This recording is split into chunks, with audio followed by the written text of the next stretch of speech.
So I want to congratulate you with your upcoming release of your new album, Mid-Death Crisis. And my first question is pretty obvious. So is the album title is like a fun wordplay, or do you really feel this way?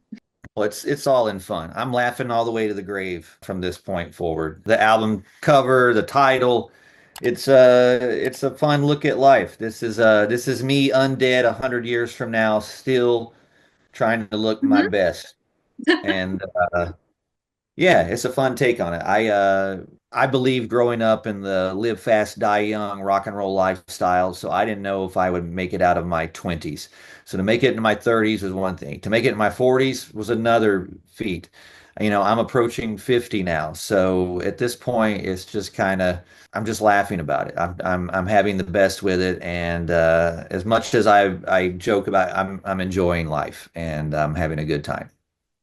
Yeah, okay. Actually, that's what I felt listening to the album. I have recently listened to it. It's amazing. And Thank you. by the amount of, like pure blasting metal punk rock, I can confirm that what you are saying is absolute truth. I would like to speak about the song that I like the most. I always do this in the interviews. And my favorite Okay. song is Bloodstorm. I always go for the blockbusters and bangers. So can you please tell me about creation of this song a little bit?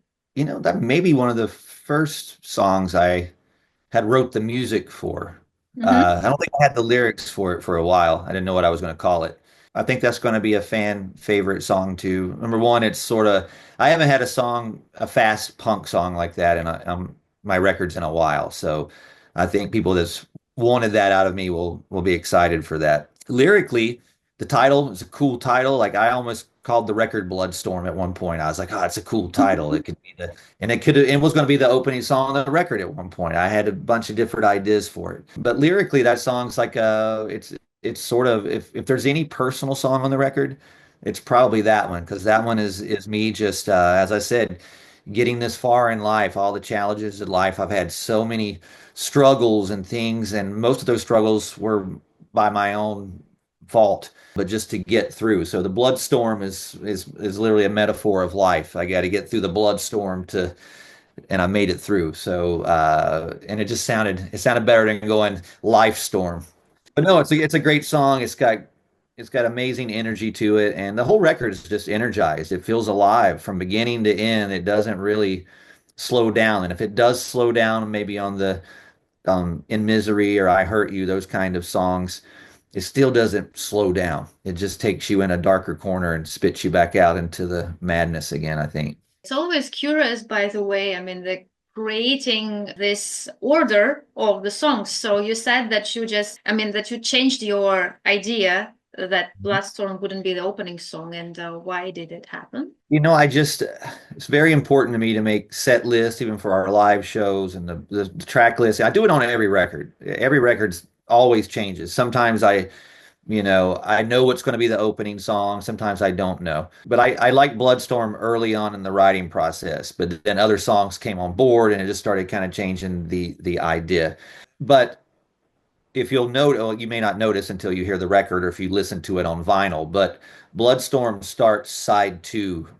So I kind of did get it sort of does start. If you listen to side two, it kind of starts because I'm an old school guy where I used to listen to cassettes and you had to flip it over. So sometimes side two was like a start again as well. So I still got to kind of start with Bloodstorm, if that makes sense. You know what I mean? So it's put there on purpose because it starts side two of the album. Yeah, I remember cassettes too. I even remember vinyls a little bit. So, Yeah, that's the way it is on vinyl. That's the way so if you listen to it on vinyl, you'll have to flip it over and side two starts with Bloodstorm and you go, whoa, a new Mhm. beginning. So I did this on, and the record ends, the song on the album, it ends like one of my live concerts. You feel like you're at one of our live shows. That's how I would do it live. Okay, so there is a great idea behind it. Thanks for sharing.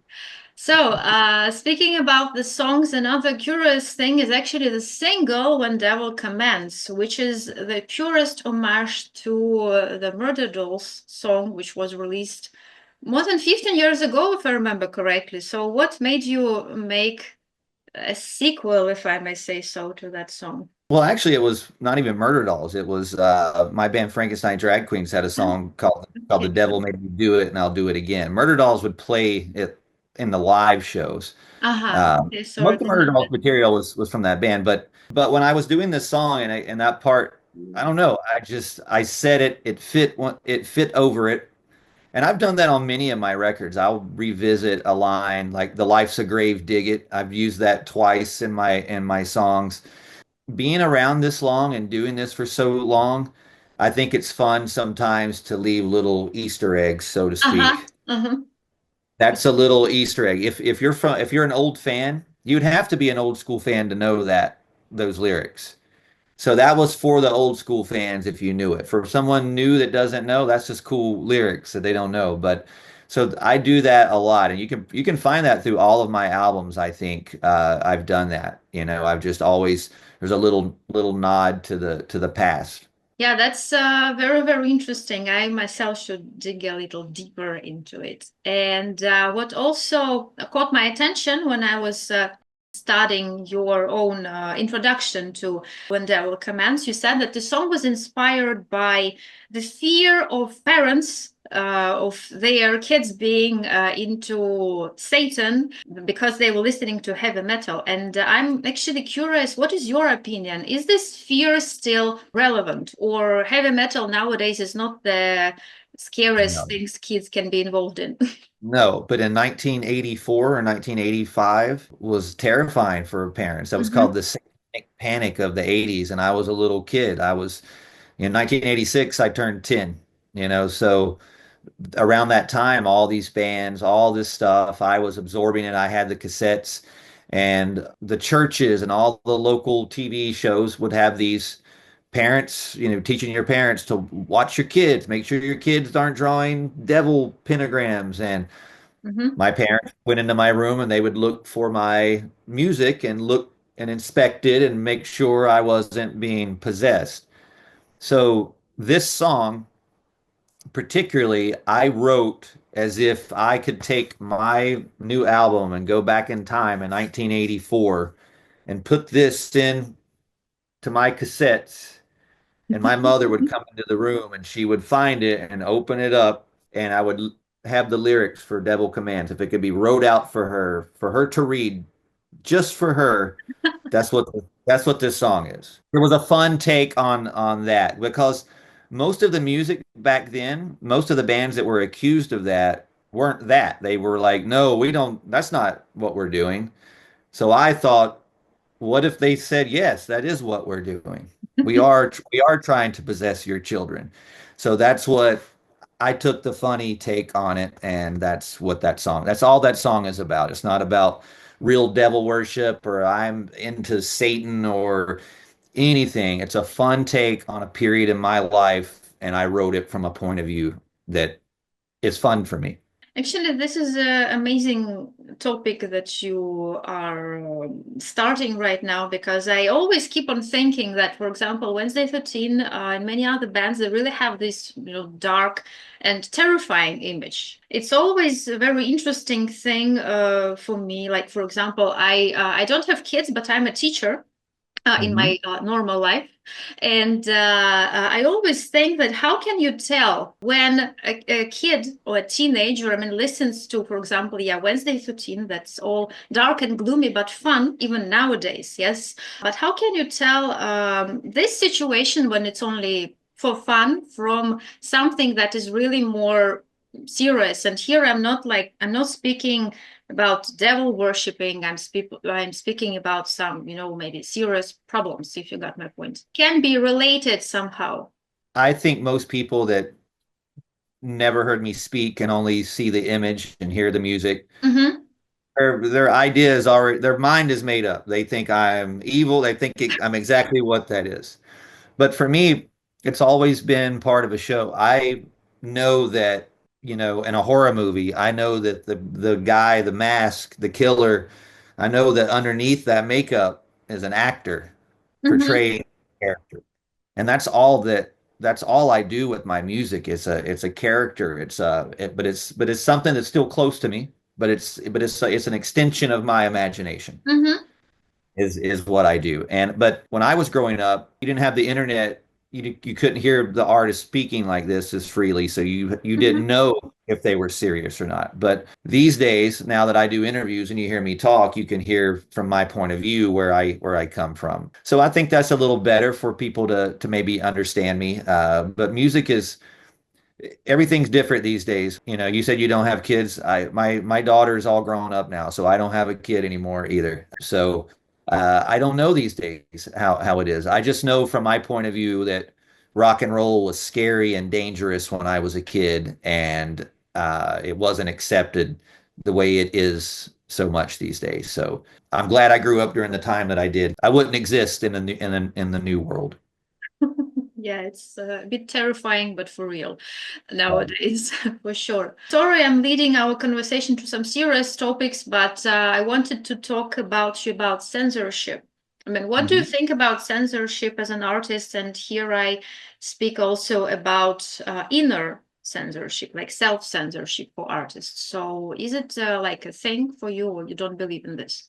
Again, growing up with the PMRC trying to put labels on the music for the first time, the stickers on the album, Mm-hmm. you know, for me, that just made me want to buy it more when they would censor some. If you put a parental advisory on it, my Murder Dolls album I did in 2010, we made the label put two warning labels on it with two warnings on it just to make fun of it.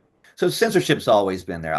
You know, rock and roll, what I've done will always be in that world. I don't ever think about it anymore. The only thing that I do think about these days is what I've been doing for so long now these days is could be considered offensive to some people. So I have to be careful sometimes when I say things because what I used to say may not be taken that way anymore because the times have changed. I've been around for so long.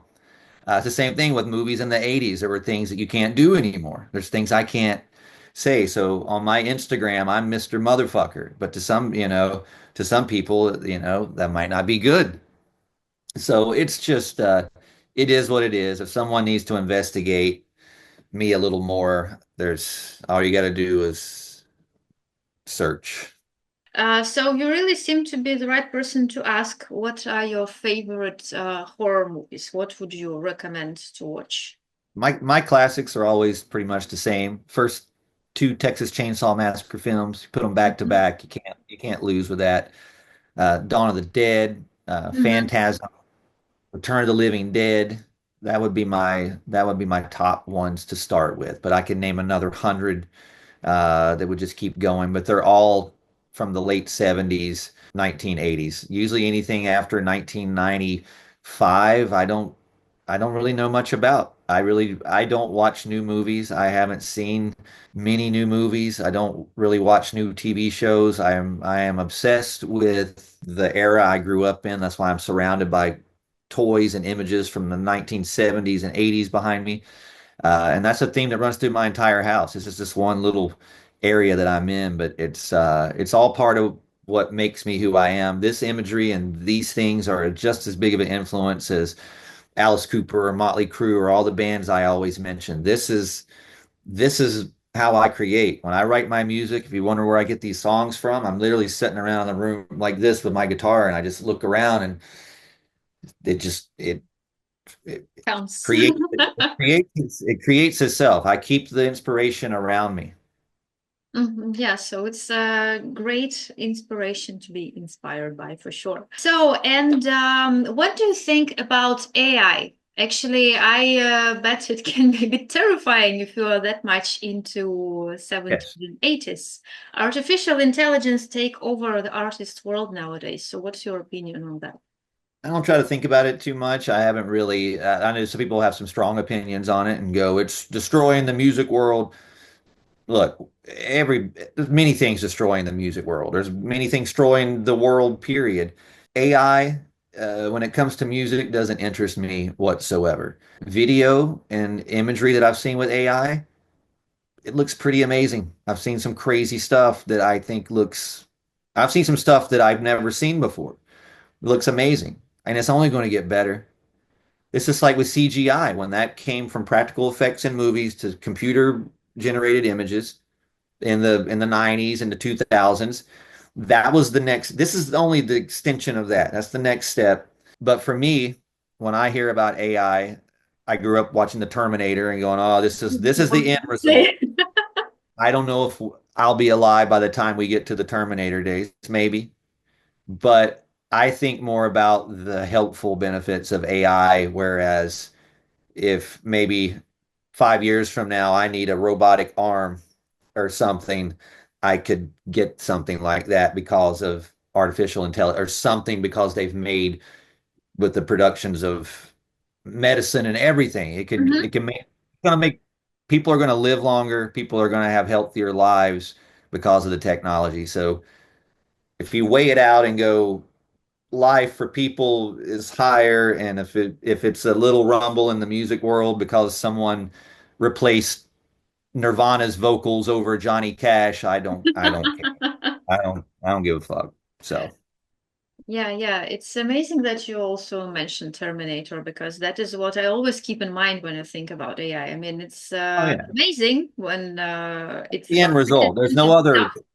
That's the end result of the end. That's the very end result of that. It's going to happen. I don't know if we'll see it, but it's going to happen. I have a couple more questions, maybe to end on a more positive note. So you are having your release soon, but what are the releases of your colleagues you have recently enjoyed, if there are any?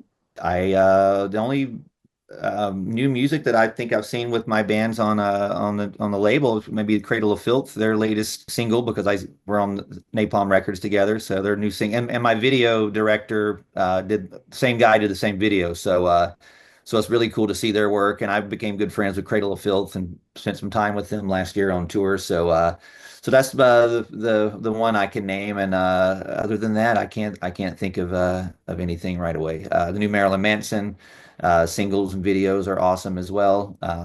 So yeah, that's all I can think of at the moment.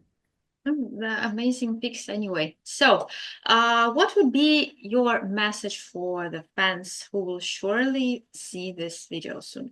Just thank you for all the support. I've been doing this for a long time, and I can't do it without my fans. So thank you for sticking by me on this all these years, and I hope I don't let you down with the new record. I don't think I will. I feel pretty certain you're gonna like this record, and you're gonna like our tour, and it's a good time for Wednesday 13 right now. So hang on, I'm coming for you.